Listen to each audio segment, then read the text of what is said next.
Hi, I'm Carol from Cotton Frolic. I'm here with Jay. We find ourselves on a new little jaunt here. A couple of weeks ago, I asked Jay about some benches that he made for us years ago that we still have, one on our front porch and one on our back porch. He had trimmed the sycamore trees along our front driveway, and I noticed that there was some kind of method to the way that he was laying out these branches. And something artistic was happening, and it wasn't long before he started to make these rustic wooden benches out of the tree limbs.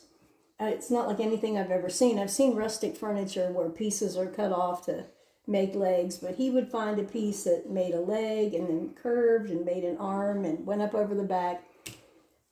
They're so natural and rustic and beautiful, and people comment on them all the time. And for some reason it popped into my mind that I'd love to have a little tiny bench like that to display some of my little quilts on. And anyway, to make a long story short, as it always goes with Jay, I have about 15 of these little benches now, and we've moved on to beds and tables made out of slabs of cedar, and I'll try to show you all of that over the next couple of weeks.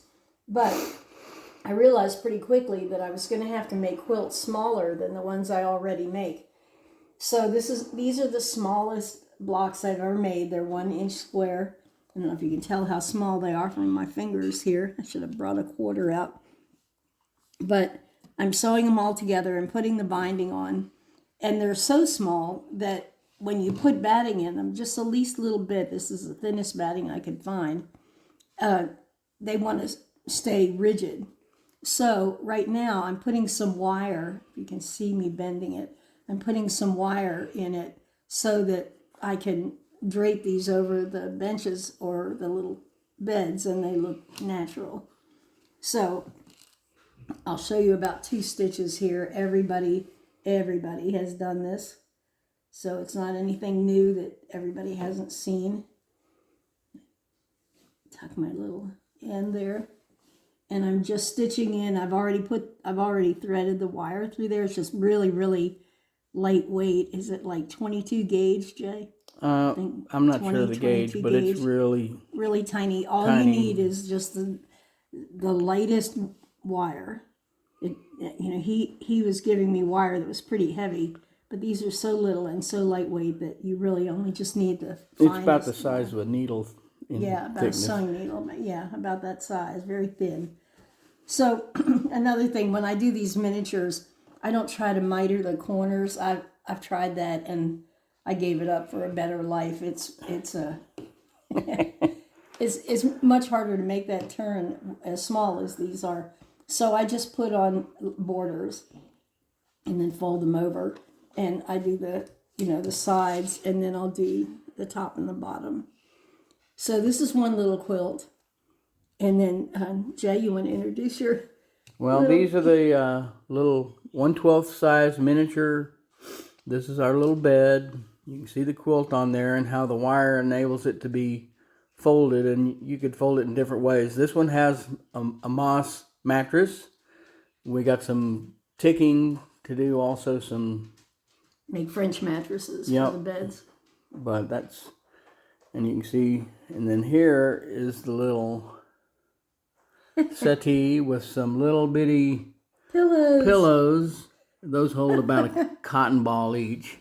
The other night I started to think about pillows. We needed some pillows. So these are really tiny. They're 1 inch square, and a little over 1 inch with a border. And they were simple to make. It takes me 15 or 20 minutes to make one. And so I'm going to make 100 of them. I already know that I've lost my mind over these little pillows, and my grandson approves. He just can't believe them. He was so thrilled, and he watches me make quilts all the time. So when he comments about something, I know I've hit the mark. But you can see what this is, just a mock-up here, but we're going to do some that are little fairy beds, and we'll have that adhere to the bed, and then you can bend the little quilt to go on here however you want. I don't want to make quilts that cover the whole bed. I want to make like little throw beds. And like Jay said, I bought some ticking the other day, And I'm going to make some antique looking little French mattresses. I think they'll be cute. But this little bench looks exactly like the benches that we have on the front porch. We'll have to. We still go out and sit on those on the front porch and the back porch. The one on the back porch has some antique lace hanging over the back. It's really pretty. Yep. And I've tried to get him to make a bed for, how many? 30 years?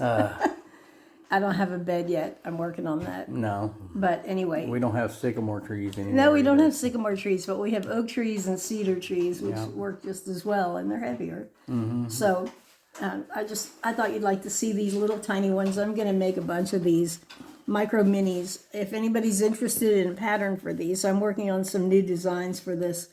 And I really love these little, the smaller the better in my little world. So well, all these patterns that I'm looking at here are available online, at cottonfrolic.etsy.com. Yep. And they come in 3 sizes, and you could actually shrink down the pattern on your printer if you wanted to make them a little smaller. It even smaller.